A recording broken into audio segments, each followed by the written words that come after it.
बच्चों ज़्यादातर स्कूलों में हाफ ईयरली एग्जाम या तो स्टार्ट हो चुके हैं या फिर होने वाले हैं।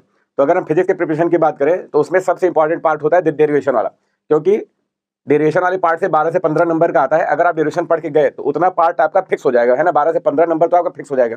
बाकी थ्योरी और न्यूमेरिकल में प्रॉब्लम ये रहती है कि आप कितना भी पढ़ के जाओ, अगर वो क्वेश्चन घुमा देगा तो आप वो नहीं कर पाओगे या फिर क्वेश्चन समझ में नहीं आता। लेकिन डेरिवेशन वाला पार्ट तो ऐसा रहता है कि आप पक्का कर ही लोगे। तो 12 से 15 नंबर आपका जरूर फिक्स हो जाना चाहिए। उसके बाद फिर बाकी थ्योरी और न्यूमेरिकल्स पर हम प्रैक्टिस करेंगे, जितना ज्यादा करोगे उतना ही उसको कर पाओगे। तो सारे जो हमारे फर्स्ट बुक की जितने भी इंपॉर्टेंट डेरिवेशंस हैं वो सारी मैंने यहाँ पर उनके टॉपिक्स यानी कि हेडिंग और फार्मूला क्या आएगा डिराइव करके ये लिख रखा है। तो इन सबको आपको जरूर से जरूर प्रिपेयर कर लेना है, क्योंकि इन्हीं में से पूछा जाता है। तो जैसे ये पूरा पूरा चैप्टर वाइज अरेंज है। पहले चैप्टर में कौन कौन सी इंपॉर्टेंट डेरिवेशंस हैं, जैसे इलेक्ट्रिक डायपोल की अगर बात करें तो उसकी वजह से इलेक्ट्रिक फील्ड एक्सियल लाइन, तो उसका फार्मूला भी यहाँ पे लिखा हुआ है। ठीक है, ये वाला फार्मूला हमें डिराइव करना है। और एट इक्वेटोरियल लाइन की बात करें तो उसका फार्मूला ये है, ये वाला डिराइव करना है। अब ये फर्स्ट चैप्टर की सारी डेरिवेशंस है और इसमें कौन सी कितनी इंपॉर्टेंट है ये भी लिखा हुआ है। ठीक है, तो पहले वेरी इंपॉर्टेंट वाली डेरिवेशन आपको करना है, फिर उसके बाद इंपॉर्टेंट वाली, फिर टाइम अगर बचेगा तो जो अनइंपॉर्टेंट है उनको भी आप कर लो। क्योंकि जैसे देखो ये electric field to the charge spherical shell, ये थोड़ी सी कम आती है लेकिन कभी कभार तो आ ही जाती है ना, हो सकता है इसी साल आ जाए।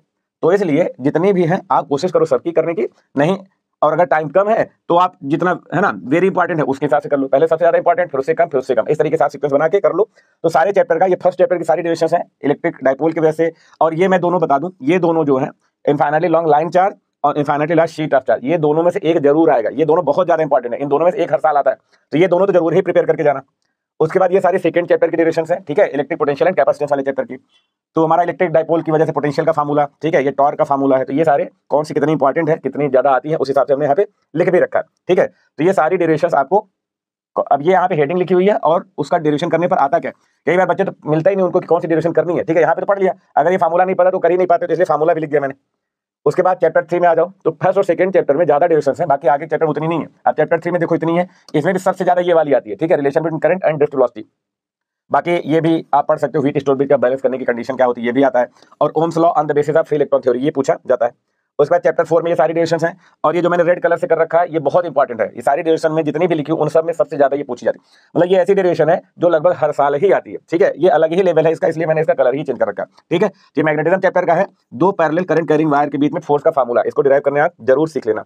उसके बाद चैप्टर 6 में ये वाला और ये वाला पढ़ लेना आप। ठीक है, और चैप्टर 7 में आरएमएस करंट की रिलेशन क्या होती है, और चैप्टर 8 तो फर्स्ट बुक की सारी डेरिवेशन इसमें है और फर्स्ट बुक ही आनी है। ठीक है, और 8वें चैप्टर में एक ही डेरिवेशन है, तो एक ही अगर डेरिवेशन है तो वो चांस ज्यादा रहता है उसके आने का। ठीक है, तो ये वाला भी आपको डिस्प्लेसमेंट करंट की है जो कि बहुत इंपॉर्टेंट है, इसको भी आप सारी डेरिवेशन प्रिपेयर करके जरूर चले जाना। ठीक है, थैंक यू।